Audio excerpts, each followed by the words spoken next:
नमस्कार, आप देख रहे हैं 10 में दम। मैं हूं आपके साथ विवेक शांडिल्य। बताएंगे आज 10 में दम में कि आखिर अफगान सेना कैसे घुटने टेक गई तालिबानियों के सामने, और इसके अलावा बताएंगे कि अब अफगानिस्तान का क्या होगा और इसमें पाकिस्तान की कितनी बड़ी भूमिका है। लेकिन सबसे पहले शुरुआत कर रहे हैं, इस वक्त एक बड़ी खबर आ रही है। काबुल एयरपोर्ट पर भीषण आग लग गई है। ये इस वक्त की ब्रेकिंग न्यूज है। बता दें आपको, काबुल एयरपोर्ट पर बहुत बड़ी आग की खबर आ रही है और काबुल एयरपोर्ट तालिबानियों के कब्जे में नहीं है, यह भी हम आपको बता दें, क्योंकि काबुल एयरपोर्ट की देखरेख और इसकी सुरक्षा का जिम्मा तुर्की के पास है। तुर्की काबुल एयरपोर्ट को संभालता है और एयरपोर्ट को लेकर तुर्की और तालिबान में ठनी हुई भी है। दरअसल दोनों चाहते हैं कि काबुल एयरपोर्ट पर उनका कब्जा रहे, लेकिन सबसे बड़ी बात यह है कि काबुल एयरपोर्ट पर आखिर ये आग लगी कैसे, इस पर अभी जांच जारी है, लेकिन आग को फिलहाल काबू करने की कोशिश की जा रही है। तो वहीं आखिरकार वही चीज सामने आई जिसका डर था। दरअसल काबुल पर अब तालिबानियों का कब्जा हो गया, लेकिन यह मुमकिन कैसे हुआ, आइए देखते हैं।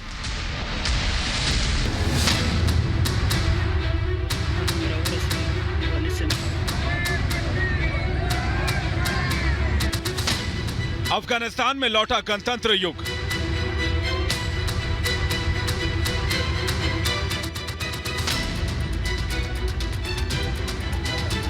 काबुल की सड़कों पर उमड़ी ये भीड़ दुनिया को डरा रही है, क्योंकि ये भीड़ नहीं, उस आतंकराज की वापसी है जहां बैलेट नहीं बुलेट का राज चलेगा। अब फैसले अदालत में नहीं बल्कि चौराहे पर होंगे, वो भी तालिबानी अंदाज में। तालिबानी आतंकियों ने आज अफगानिस्तान के आखिरी किले को धराशायी कर एक पूरे मुल्क को अपने कब्जे में ले लिया। शहर में तालिबान के दाखिल होते ही समर्थक सड़कों पर उतर आए। तालिबानी आतंकियों ने काबुल के तमाम संवैधानिक संस्थाओं को भी कब्जे में ले लिया है। अशरफ गनी ने छोड़ा अफगानिस्तान। तालिबान का कब्जा होते ही अफगानिस्तान के पूर्व राष्ट्रपति ने देश छोड़ दिया। मीडिया रिपोर्ट्स की माने तो अशरफ गनी तजाकिस्तान में शरण ले सकते हैं। अशरफ गनी के देश छोड़ते ही बड़ा सवाल उठने लगा है कि आखिर अब देश के सत्ता की चाबी किसके हाथों में होगी। अशरफ के देश छोड़ने के बाद अली अहमद जलाली को नई अंतरिम सरकार के प्रमुख के रूप में नियुक्त किया गया है। तालिबान के कब्जे से बदली अफगानिस्तान की तस्वीर ने पूरी दुनिया में खलबली मचा दी है। रूस ने सुरक्षा परिषद की बैठक बुलाने की मांग की है। हालांकि यह बैठक कब और कैसे होगी, यह फिलहाल तय नहीं किया गया है। Bureau report, Republic Bharat. अब क्या होगा अफगानिस्तान में? दरअसल तालिबान अफगानिस्तान में अब शरिया कानून लागू करेगा, महिलाओं पर सख्त पाबंदियां लगाएगा, पूरे देश में हिंसा में इजाफा भी हो सकता है और आतंकियों का गढ़ भी बन सकता है अफगानिस्तान। आपको बता दें, इससे पहले भी तालिबानी शासन में आतंकी अड्डा रहा है अफगानिस्तान, जहां दुनिया भर के आतंकी गतिविधियों की रणनीति और उसे अंजाम देने की योजना बनाई जाती थी। लेकिन इस वक्त बता दें आपको कि एक और बड़ी खबर आ रही है। बड़ी खबर यह है कि राष्ट्रपति भवन पर कब्जा हो गया है तालिबानियों का, और तालिबानियों ने कहा है कि पूर्ण सरकार बनाएंगे, कोई अंतरिम सरकार पर बातचीत नहीं होगी।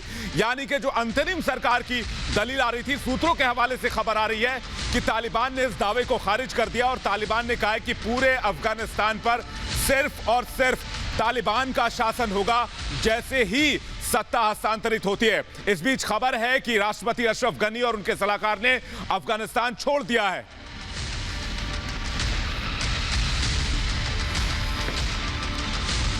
अफगान सेना की संख्या 3 लाख से ज्यादा थी, तालिबानी लड़ाकों की संख्या महज 70,000 थी। तो ऐसे में सवाल यह उठता है कि आखिरकार इतनी बड़ी सेना के आगे चंद तालिबानी लड़ाके कैसे टिक गए और उन्होंने अफगानिस्तान की फौज को कैसे हरा दिया।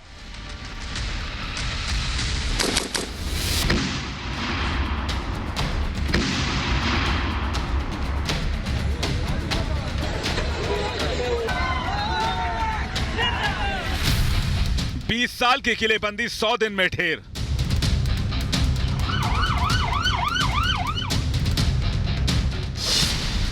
अफगानिस्तान में लौटा तालिबान राज।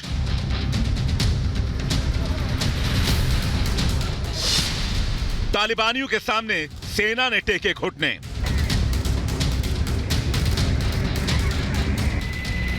वो देश जिसकी सेना को दुनिया की सबसे शक्तिशाली देश की सेना ने तैयार किया। वो सेना जिसे सुपर पावर ने अत्याधुनिक हथियारों से लैस किया। उस सेना को तालिबानी आतंकियों ने ताश के पत्तों की तरह बिखेर कर रख दिया।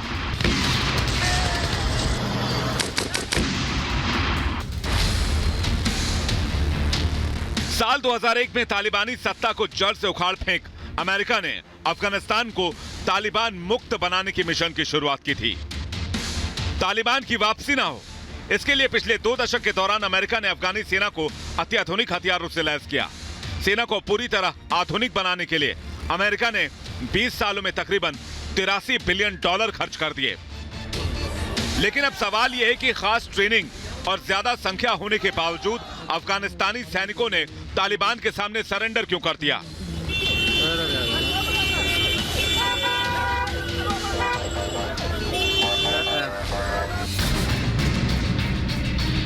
कुछ दिन पहले तक लड़ाकू विमान काल बनकर तालिबानी आतंकियों पर बरस रहे थे। ऐसा लग रहा था तालिबानियों का अफगानिस्तान पर कब्जा करने का सपना कभी पूरा नहीं हो पाएगा। लेकिन अचानक तस्वीर बदली।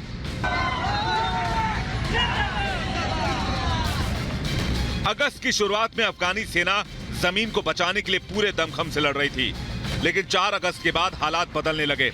एक एक कर तालिबानी आतंकियों ने अफगान के बड़े प्रांतों पर कब्जा करना शुरू कर दिया। महज 10 दिनों में तालिबानी आतंकी काबुल तक पहुंच गए।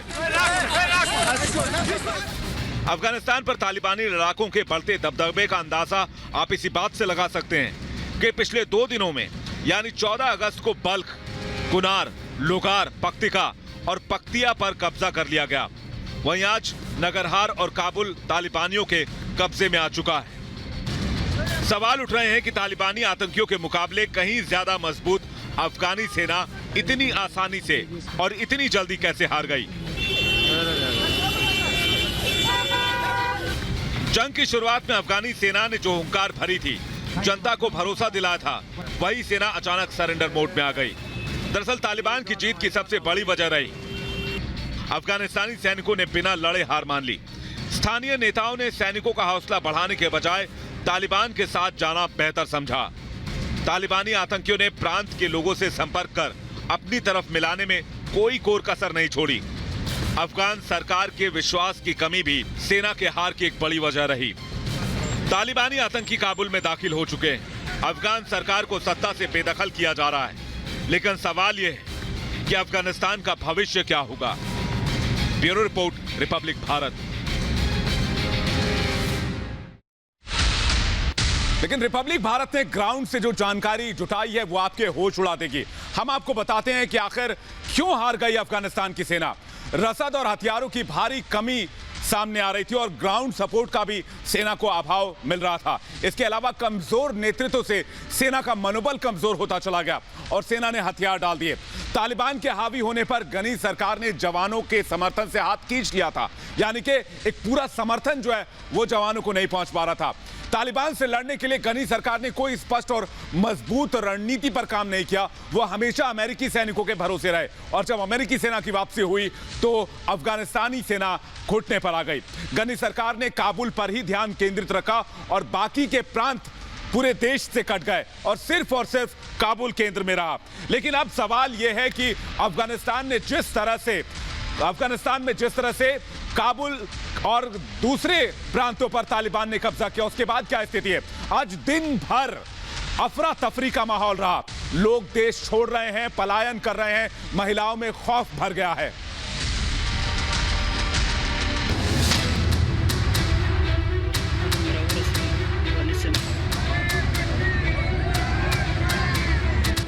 अफगानिस्तान में तालिबान पार्ट 2 की शुरुआत।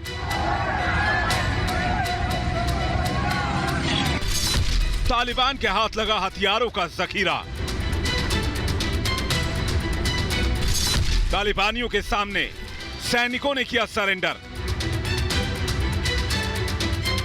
तालिबानी कब्जे के बाद अफगानिस्तान से आ रही तस्वीरों से पूरी दुनिया परेशान है। हर ओर अफरा तफरी मची हुई है। अफगानिस्तान से आई इन तस्वीरों को देखकर कोई भी खौफ में आ जाएगा। तालिबान के हाथ हथियारों का सबसे बड़ा जखीरा लग चुका है। विनाश का यह सामान दुनिया के किस मुल्क पर कहर बनकर टूटने वाला है, ये कोई नहीं जानता। जहां तक आपकी नजर जाएगी, आपको अत्याधुनिक हथियार ही नजर आएंगे।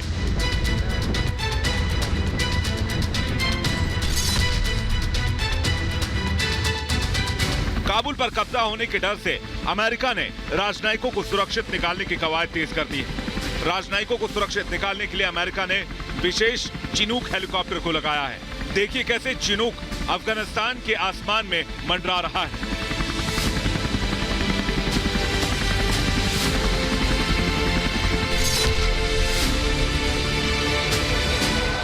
तालिबानी सेना के दाखिल होते ही लोग अपनी अपनी गाड़ियों से पलायन करने को मजबूर हैं। सड़क पर अचानक गाड़ियों की बाढ़ आ गई है। लंबा ट्रैफिक जैम हो गया है। रिपोर्ट हमें बीच में रोकनी पड़ी क्योंकि इस वक्त बड़ी खबर मिल रही है। बड़ी खबर यह है कि काबुल एयरपोर्ट पर अब फायरिंग हो गई है। जी हां, काबुल एयरपोर्ट पर फायरिंग की खबर आ रही है। आपको हमने जैसे बताया था अभी, काबुल एयरपोर्ट तुर्की के कब्जे में है। तुर्की इसकी देखरेख करता है। तुर्की ने पहले ही तालिबान को कहा था कि वो काबुल एयरपोर्ट से दूर रहे, लेकिन अब खबर यह आ रही है कि एक बड़ी फायरिंग की खबर है। एयरपोर्ट पर फायरिंग हुई है। एयरपोर्ट से फिलहाल इवैक्यूएशन चल रहा है। इस बात का भी ध्यान आपको रखना होगा। वहां से लोग निकाले जा रहे हैं। अभी थोड़ी देर पहले एयर इंडिया का विमान वहां से 129 लोगों के साथ वापस लौटा है, जिसमें कई भारतीय हैं। और इस बीच आपको बता दें कि काबुल एयरपोर्ट पर फायरिंग के बीच वहां पर विमानों की आवाजाही कुछ देर के लिए रोकी गई है। काबुल से इस वक्त एक बहुत बड़ी खबर मिल रही है। काबुल से लगातार फ्लाइट्स का आना जाना जारी है और अगर काबुल एयरपोर्ट पर फायरिंग होती है तो काबुल यानी कि अफगानिस्तान में दाखिल होने का हवाई मार्ग बाधित भी हो सकता है। लेकिन सबसे बड़ा सवाल यह है कि अफगानिस्तान का पड़ोसी मुल्क पाकिस्तान क्या कर रहा था जब तालिबान इतनी तेजी से हावी हो रहा था। दरअसल पाकिस्तान ने तालिबान की जमकर मदद की और काबुल को अफगानिस्तान के तक पहुंचाया।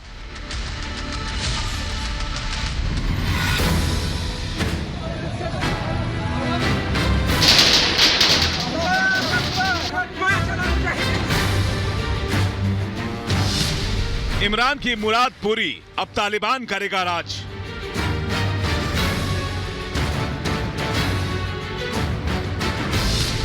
चल रहा है अफगानिस्तान, जश्न मनाए पाकिस्तान।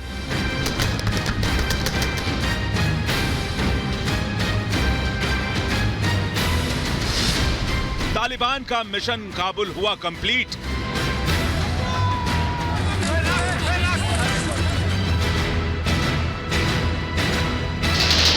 हिंदुस्तान समेत पूरी दुनिया तालिबान के दबदबे को लेकर फिक्रमंद है। तालिबान की कातिलाना सोच और खूनी खेल ने सबको हैरान परेशान कर रखा है। लेकिन कोई है जो खून से रंगे अफगानिस्तान की धरती को देखकर भी खुश हो रहा है। तालिबान की जीत पर तालियां बजा रहा है। अफगानियों के मायूस चेहरों को देखकर ठहाके लगा रहा है। वो कोई और नहीं बल्कि आतंकवाद का सबसे बड़ा रहनुमा पाकिस्तान ही है। जैसे ही तालिबान आतंकी कहर बनकर टूटे, इमरान खान का दिल गदगद हो गया, मानो बर्बादी का वो सपना पूरा हो गया हो जो अफगानिस्तान के लिए देखा था।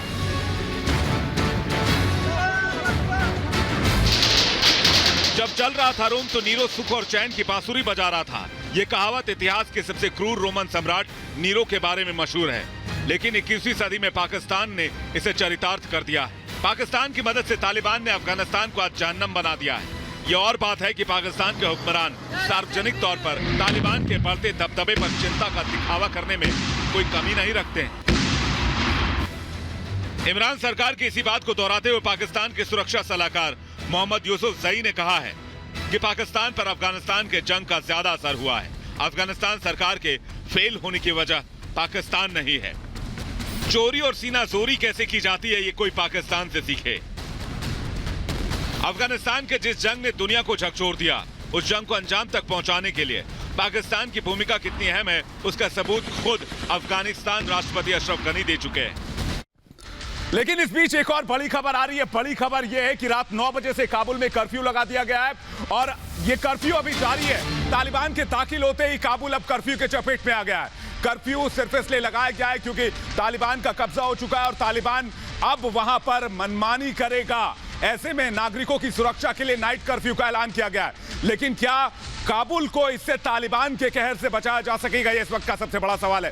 साथ ही में वो तस्वीर देखिए किस तरह से दिन में वहां से लोग भागने के लिए सड़कों पर लंबा जाम लगाए बैठे थे। लेकिन इस बीच जो सबसे बड़ी खबर मिल रही है वो ये मिल रही है कि काबुल में नाइट कर्फ्यू का ऐलान कर दिया गया। जिस काबुल को बचाने के लिए अशरफ गनी सरकार ने एड़ी चोटी का जोर लगा दिया, वही काबुल अब तालिबान के कब्जे में है और वो काबुल अब अशरफ गनी के हाथ से फिसल चुका है।